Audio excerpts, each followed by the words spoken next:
할렐루야. 아멘. 3부 예배 드리시는 저와 여러분들에게 말씀이 깨달아지고 또 큰 은혜가 되기를 주 예수님의 이름으로 축복합니다. 아멘.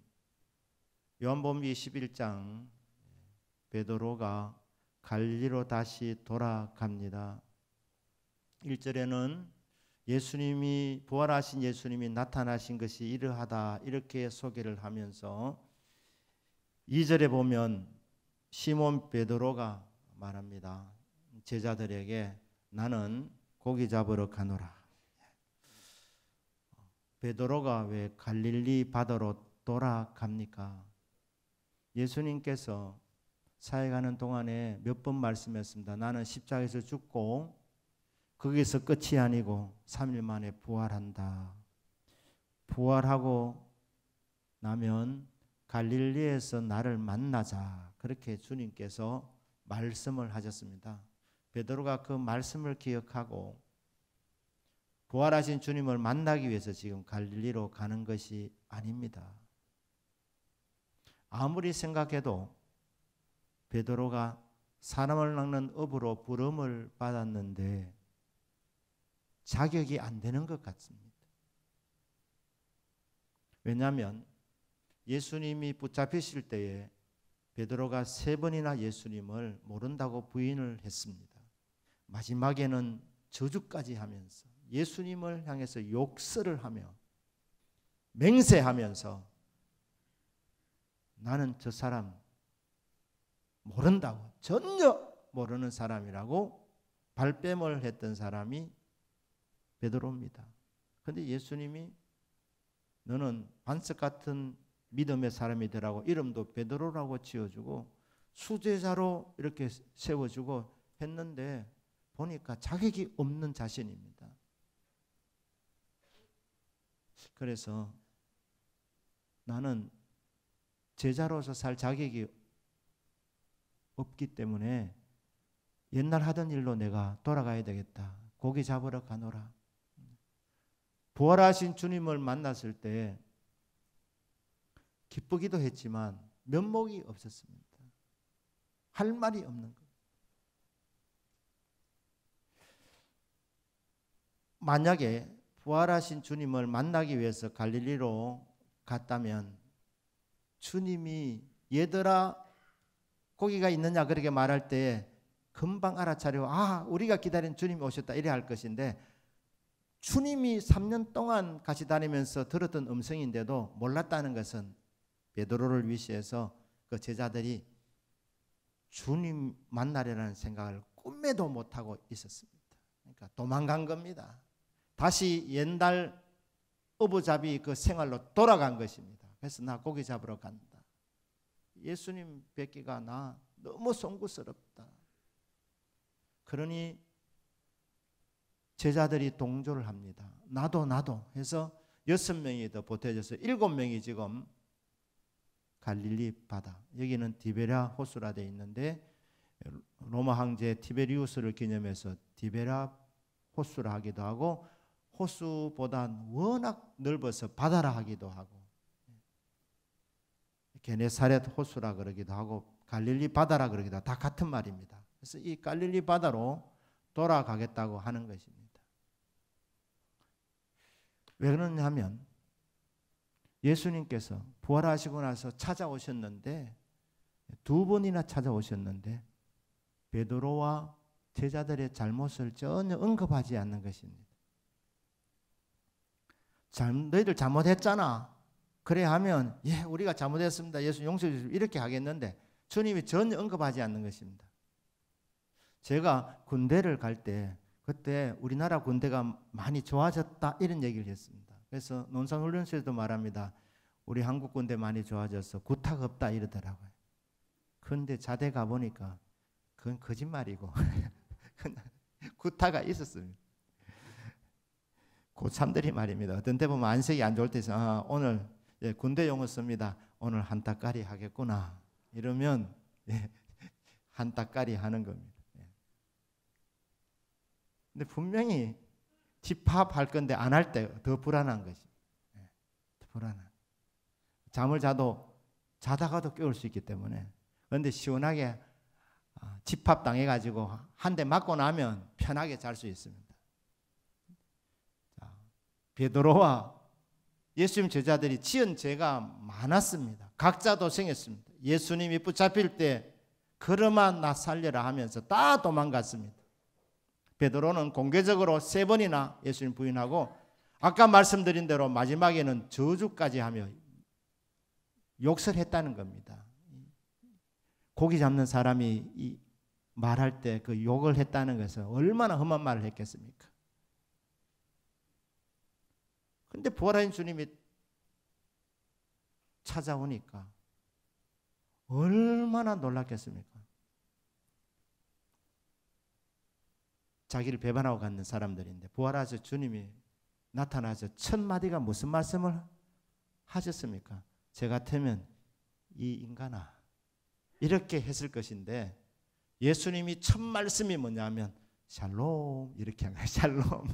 그러니까 너희들에게 평안이 있을지어다. 이래.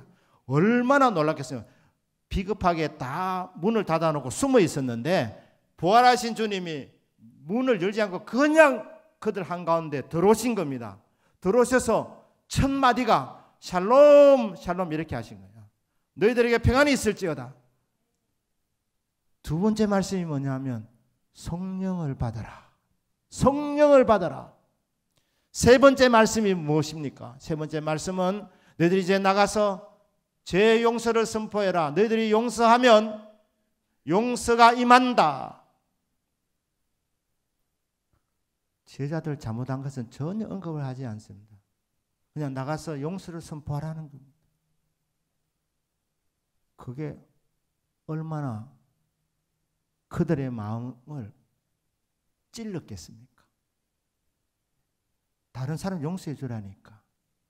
자기들이 용서 받고 나서 그래 내가 너희들 용서하니까 가서 용서해라 이렇게 말하면 마음이 편하겠는데 자기도 지금 잘못한 상태로 마음이 지금 찝찝한 상태인데 주님께서 용서의 복음을 선포하라 이렇게 말씀하니까 베드로가 괴로운 겁니다.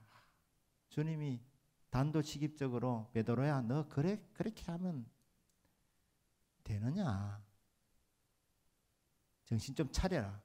이래 말하면 예수님 잘못했습니다. 이렇게 할 것인데 전혀 언급을 하지 않는 겁니다. 예수님은 그런 분이십니다. 나는 겸손하고 온유하다고 그렇게 말씀했습니다. 어지간하면 보고도 덮어주시는 예수님이십니다. 근데 그게 베드로에게는 더 괴로움이 되는 겁니다. 그래서 나 할 말도 없고 잘못한 것도 많고 아무리 생각해도 나는 제자의 자격이 없다. 그래서 나는 고기를 잡으러 가노라. 갈릴리로 가겠다고 할 때에 6명이 따라왔습니다. 근데 고기를 잡는데 안 잡히는 거예요. 실력이 없었습니까? 재주가 없었습니까? 경험이 부족했습니까? 갈릴리 바다에서 뼈가 굵었던 베드로 어부로서의 경험이 많았습니다. 그런데 밤새도록 잡으려고 하는데 한 마리도 못 잡았습니다. 기억하십시다. 주님 떠나서는 우리는 아무것도 할 수 없습니다. 될 것 같아도 분명히 요리하면 될 것 같은데 주님이 함께하지 않으면 안 됩니다. 밤새도록 자기의 지식과 자기의 경험을 다 동원해서 그물을 던졌는데 던질 때마다 실패입니다. 한 마리도 못 잡았습니다. 한 마리도 못 잡게 수고만 하면서 밤을 새고 있는데 그곳에 예수님께서 부활하신 예수님께서 찾아오십니다. 주님은 우리를 끝까지 사랑하시는 분. 우리가 세상으로 여러분 한번 나가 보십시오. 해방이 아닙니다. 주님은 끝까지 사랑의 마음을 갖고 찾아오시는 하나님이십니다. 갈릴리 바다로 갔는데, 도망갔는데 괴로워서 내가 제자의 자격이 없다 자책하면서 차라리 고기나 잡자 이러면서 지금 가 있는데 그곳에 주님이 찾아오셨습니다. 그리고 질문을 던집니다. 얘들아, 고기가 있느냐? 답을 합니다. 없습니다. 예수님이 말씀하십니다. 그들은 예수님인 줄 몰랐습니다. 그물을 배 오른편으로 던져라.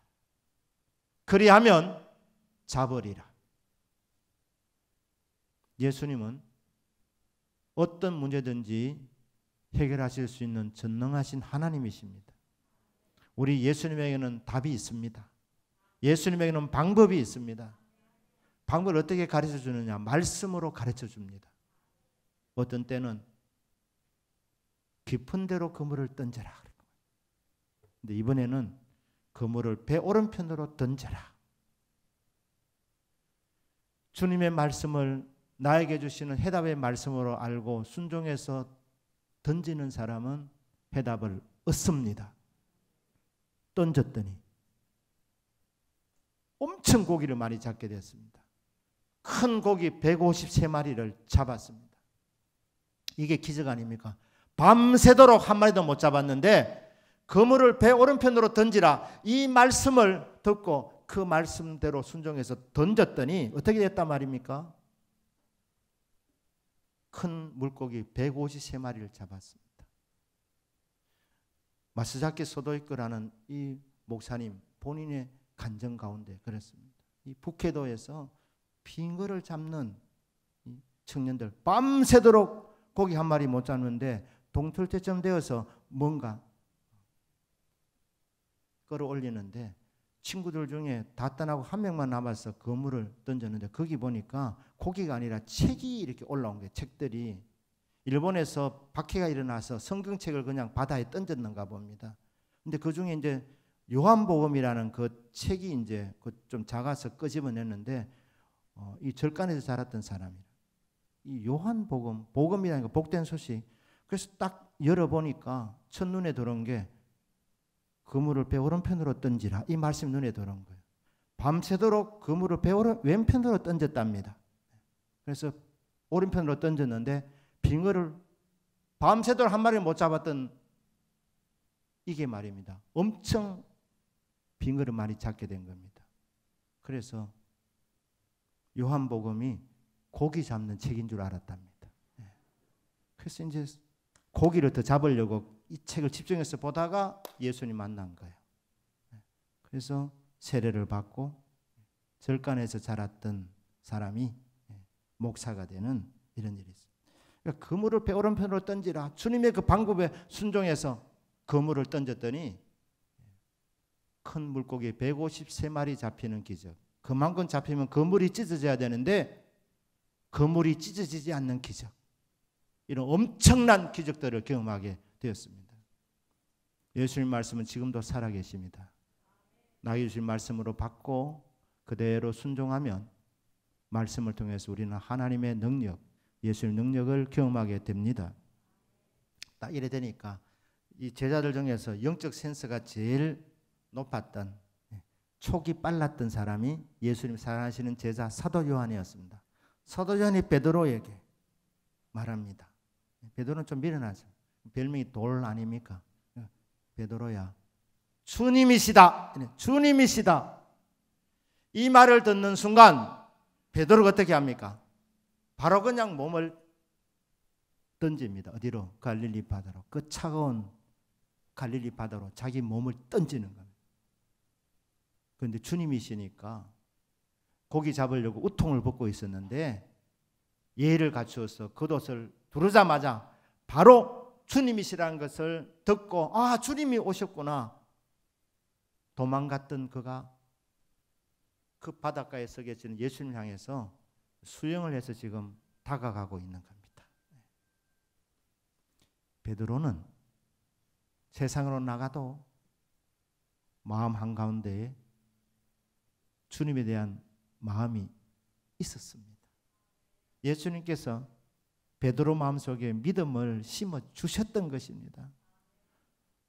세상으로 나간 것 같고 이제 신앙 자체를 포기한 것 같이 보이고 더 이상 이제는 나는 제자가 아니라 그렇게 스스로 생각하며 나는 이제 고기나 잡고 살련다 생각하는 그 베드로가 주님이 찾아오셨다는 그 말을 듣는 순간, 주님이라는 말을 듣는 순간 그냥 바다에 몸을 던질 수 있는, 그것은 주님을 사랑하는 마음이 그 속에 있었기 때문입니다.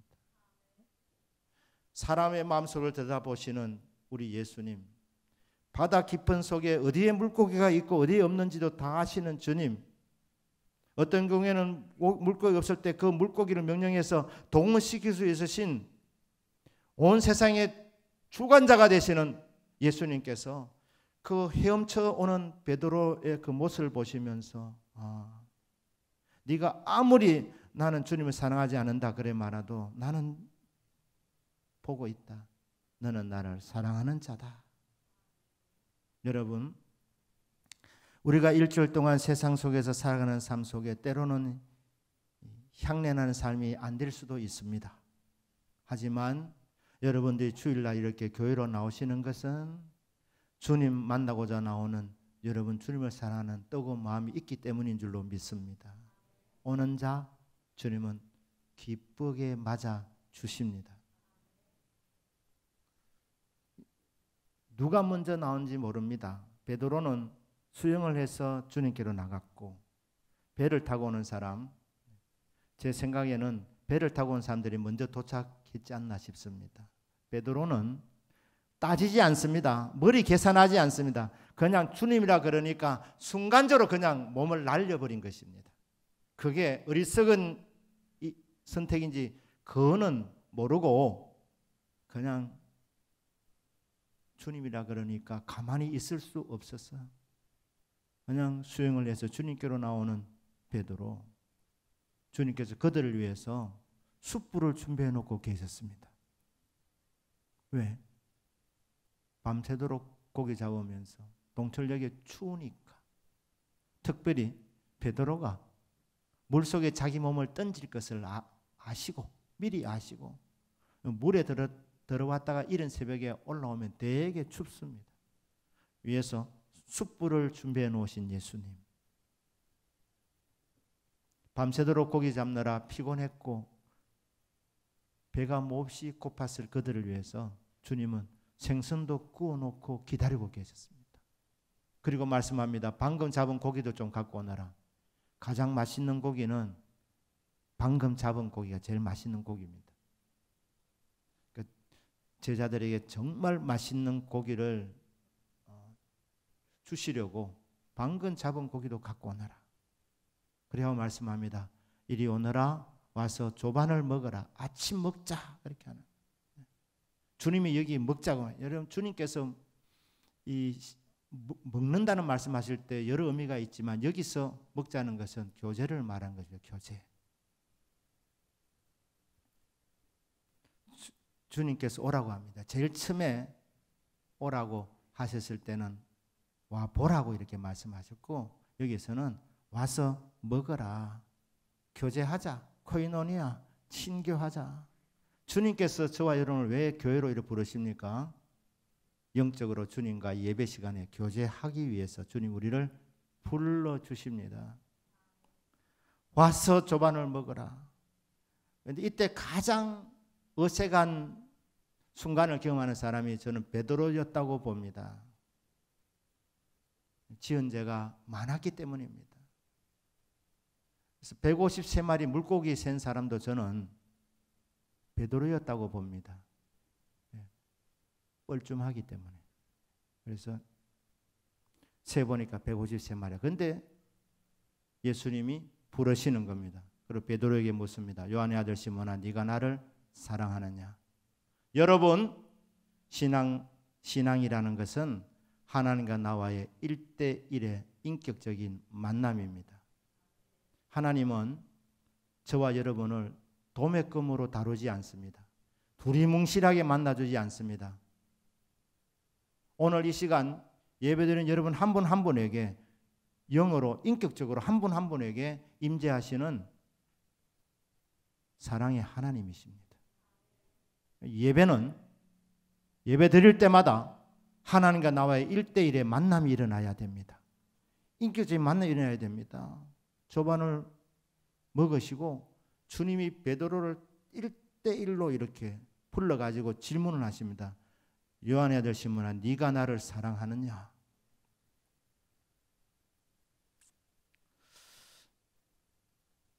예, 제가 주님을 사랑하는 줄 주님이 아십니다. 여러분, 사랑한다는 말이 영어로 love라 그러지 않습니까? 내가 대구를 사랑합니다 이러면 I love 대구 이러면 됩니다. 과거형은요, I love 달구벌 이러시면 됩니다. 이 갈릴리 바다는 베드로가 말입니다. 고기 잡으러 돌아간 곳이지만 이곳은 과거가 있는 곳입니다. 주님을 처음 만났던 곳이 바로 이 갈릴리였습니다. 와보라 초청받아 갔더니 그들이 기다리던 메시아가 바로 예수님인 걸 알게 된 것입니다. 이스라엘 백성들이 그토록 기다리던 그 구원자 메시아, 예수님이 초청하셔서 자기가 누구인지 계시해 주신 것입니다. 그리고 나서 예수님에게 사명을 주십니다. 나를 따라오너라. 내가 너로 사랑받는 어부가 되게 하리라. 이 부름을 베드로가 받고 모든 것을 버려두고 예수님을 따라갑니다. 배와 부친을 버려두고, 그 말은 부모를 버렸다는 의미가 아니고 그 순간에 우선순위를 바르게 했다는 말입니다. 부름을 받았을 때에 예수님, 나를 보내주신 그 예수님이 최고의 우선 선택해야 할 대상으로 그렇게 알았기 때문에 사랑하는 어부가 되겠다는 그 부름을 받았을 때, 예 주님, 내가 이 모든 것을 다 버리고 주님을 따르겠습니다. 그 첫사랑의 장소입니다. 주님을 처음 만난 장소가 갈릴리 바다였습니다. 예수님 묻습니다. 네가 나에게 마음을 주었던 이곳, 이 갈릴리 바다, 지금도 너는 나를 사랑하느냐? 그때 모든 것을 버려두고 나를 최우선으로 사랑해서 따라왔던 것처럼 지금도 너는 나를 그렇게 사랑하느냐? 이 질문을 던진 것입니다. 그런데 베드로의 대답이 예, 제가 주님 사랑하는 줄 주님이 아십니다 이래 되어 있지만 원문에는 동사가 다릅니다. 예수님 물었던 질문은 아가페라는 단어를 썼습니다. Do you agape me? 이렇게, Do you love me? 이렇게 물은 거예요. 너 나를 진짜 사랑하느냐? 최고의 사랑, 아가페의 사랑, 희생적인 사랑, 그 사랑으로 나를 사랑하느냐? 그런데 예스라고 하면 예, 제가 주님을 아가페 사랑합니다 이래 답을 해야 되는데 예스, 예, 네, 제가 주님을 필레오합니다. 저는 주님을 좋아합니다. 사랑하느냐고 물었는데 저는 주님을 좋아합니다. 오묘한 답을 했습니다. 두 번째 질문입니다. 요한의 아들 시몬아, 네가 나를 아가페하느냐? 네가 나를 사랑하느냐? 두 번째 답입니다. 예 주님, 제가 주님을 좋아합니다. 세 번째 질문입니다. 마지막 질문. 요한의 아들 시몬아, 네가 나를 좋아하느냐? 주님께서 기준을 좀 낮추십니다. 베드로의 입장에서 묻는 것입니다. 베드로야, 좋다. 그럼 너 나 좋아는 하느냐? 너 나 좋아하니? 질문하니까 베드로의 대답이 세 번째 물으니까 근심하면서 주님, 모든 것을 아시오니 내가 주님을 좋아하는 줄 주님이 아시나이다. 모든 것들보다도 나를 더 사랑하느냐? 저는 처음에 주님을 따라갔을 때 저는 주님 최고로 사랑한 줄 알았습니다. 그런데 제자로서 쭉 살아오면서 보니까 저의 한계를 알게 됩니다. 주님이 저를 사랑하시는 그 십자가의 사랑만큼 저도 주님을 그토록 그렇게 사랑하고 싶지만 저는 그렇게 되지 못합니다. 저는 주님을 좋아서 따라갈 뿐입니다. 이 고백에 대해서 주님은 더 이상 질문하지 않습니다. 무슨 말입니까? 그 고백을 흡족하게 받아주셨다는 말입니다.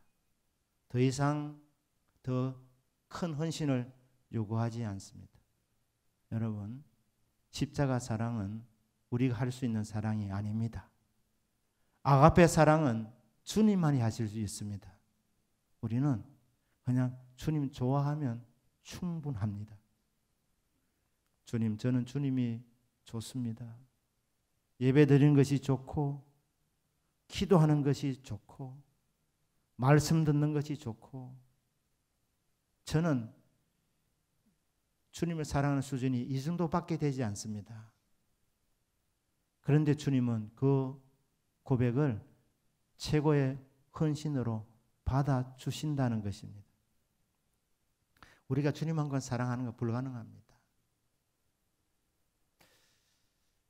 예수님 십자가의 그 흔적을 우리가 고난절의 말씀을 통해 쭉 볼 때 주님이 얼마나 수모를 당하십니까? 말 못할 고초를 겪으시는데 고난주간에 그 성경을 읽고 들으면서도 우리 마음에 안타까워하는 사람 별로 없습니다. 그런데 여러분 자식이 말입니다. 감기만 걸려도 힘들어합니다. 만약에 여러분 자녀가 심각한 병이 들리면 부모님들 정말 어쩔 줄을 모르는 것입니다. 그러니까 예수님 십자가에 돌아가셔도 마음이 맹송맹송한데 여러분 자녀에 조금 어떤 안 좋은 일이 일어나면 그것 때문에 너무 아파하는 것이 부모님들 아닙니까? 여러분 주님을 더 사랑하십니까? 여러분 자녀를 더 사랑하십니까? 당연히 주님을 더 사랑해야 되지만 현실에는 이게 왔다 갔다 할 때가 있다니까. 이게 우리 인간입니다. 그런데 주님 말씀하십니다. 십자가 사랑이 하나로 충분하지 않냐. 그러니 너는 나를 좋아해서 따르면 된다는 거예요. 그게 최고의 헌신이라고 주님은 받아주신다는 것입니다. 여러분 일주일에 하루 이 주일날을 구별해서 주님 앞에 나와 예배드리는 것, 그것은 주님을 좋아하는 사람들이 선택하는 당연한 선택인데 주님은 그 헌신을 기쁘게 받아주시는 줄로 믿습니다. 그리고 이렇게 나오는 사람이 하나님이 기뻐하시면서 은혜를 주시는 겁니다. 그리고 은혜를 받고 받으면서 우리의 주님을 향한 이 사랑의 차원이 점점 더 높아지는 겁니다. 예수님이 우리를 사랑하는 사랑은 순도로 치면 100%입니다. 하지만 우리는 점수를 잘 주면 한 50점, 50% 정도 될 겁니다. 주님 우리를 사랑하는 그 사랑을 점수로 매기는 것은 참 외람된 부분이지만은 주님의 사랑이 100점이라면 우리가 주님을 사랑하는 사랑은 한 50점 정도밖에 되지 않습니다. 그런데 주님 저의 사랑은 까지의 사랑인데 그래도 저는 주님이 좋습니다. 이래 하면 주님이 은혜 주시고 은혜 주시면서 50점에서 55점 이렇게 올라간다는 것입니다. 여러분 주님을 사랑하는 사랑의 그 마음이 더 깊어지고 넓어지기를 주 예수님 이름으로 축복합니다. 절대로 100점은 안 될 겁니다. 하지만 한계를 인정하고 주님 제가 주님을 좋아합니다.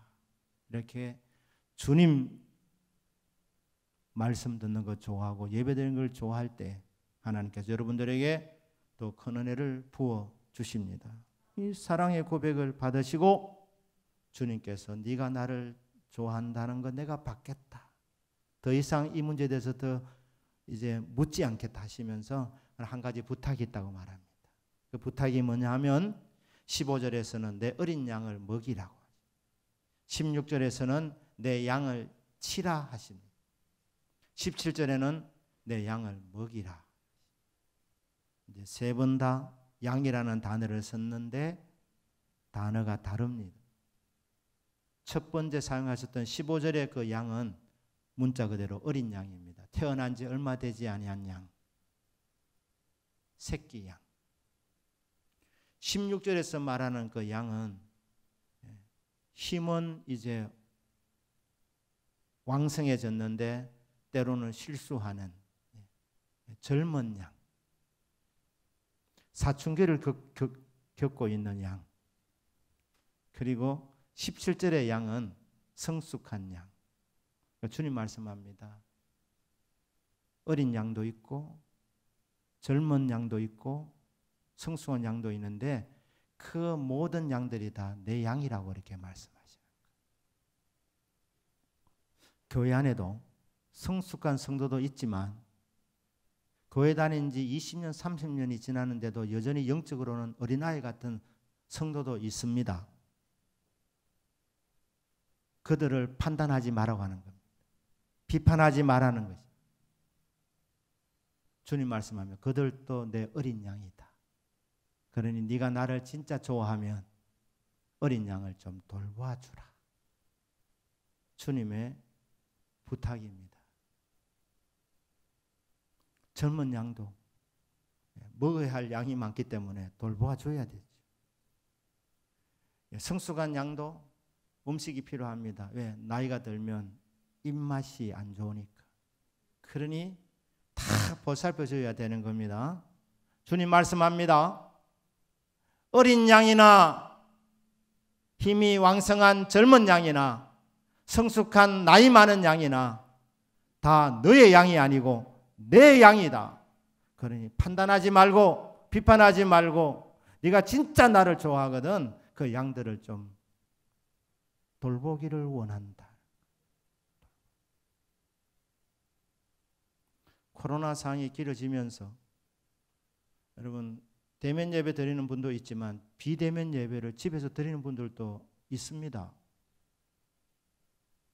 심지어 교회에 멀어진 사람들도 있습니다. 그런데 주님 말씀합니다. 그렇게 정말 갓 태어난 어린아이 같이 믿는 자인지 아닌지 모르는 그런 어린 양도 주님은 내 양이라고 말씀하시면서 주님은 그 양들 판단하지 말고 사랑해 주라고 말합니다. 돌보라고 말씀합니다. 여러분 10월 한 달 우리가 4주 동안에 홈커밍 잔치를 합니다. 여러분 전화할 수 있기를 바랍니다. 특별히 어린 양들에게.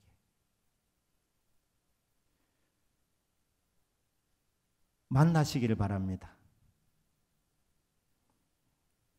저는 아멘을 기대하면서 설교를 준비하는데 여러분들은 아멘을 하지 않습니다. 속으로 아멘 하신 줄로 믿습니다. 그러니 만나자 해서 밥도 사드리시고 예수님도 이들을 다독거리면서 와서 밥 먹자 해서 밥 교제하자. 내 어린 양 예배 드리는 것은 별로 생각해도 먹는 데는 약하다. 그러니 좀 불러서 밥도 먹여주면서 좀 돌봐주라. 먹으면 미안해서라도 나온다. 다 주님의 어린 양입니다. 다 주님의 양들입니다. 돌봄이 필요한 양들입니다. 저분은 이제 안 돌봐야 되지. 그렇지 않습니다. 다 인생은 다 사랑받고 싶어 하는 그런 마음들을 갖고 있습니다. 그러니 여러분들이 사랑의 손길을 뻗칠 수 있기를 축복합니다. 우리 교구가 아니라서 내 구역이 아닌데 그렇지 않습니다. 구역이 아니라도 여러분 알고 있는 분들 중에 교회 안 보이는 분들이 있으시면 전화하십시오. 그리고 코로나 가운데 건강하냐 이렇게 시작하면서 가까이 하시기 바랍니다. 그래서 내 어린 양을 좀 돌보아다오. 힘있지만 때로는 실수하는 젊은 양들도 있다. 성숙하지만 외로움을 타고 있는 그런 양들도 있다. 그러니 내 잃은 모든 내 양떼들을 네가 진짜 나를 좋아한다면 좀 돌보면 좋겠다. 10월 한 달 동안 여러분 잃은 양들을, 어린 양들을, 또 다양한 양들을 돌보는 은혜가 있기를 주 예수 이름으로 축복합니다. 마무리하면서 다시 한번 말씀드립니다. 여러분, 주님의 사랑을 받고 있는데 나도 주님이 좋습니다. 예배드리는 것을 즐거워하고 기도한 것을 즐거워하고 찬송 부르는 것을 기뻐하고 하는 중에 은혜가 더 깊어지고 주님의 사랑이 더 깊어지는 은혜가 있기를 주 예수님의 이름으로 축복합니다. 아멘. 기도하겠습니다.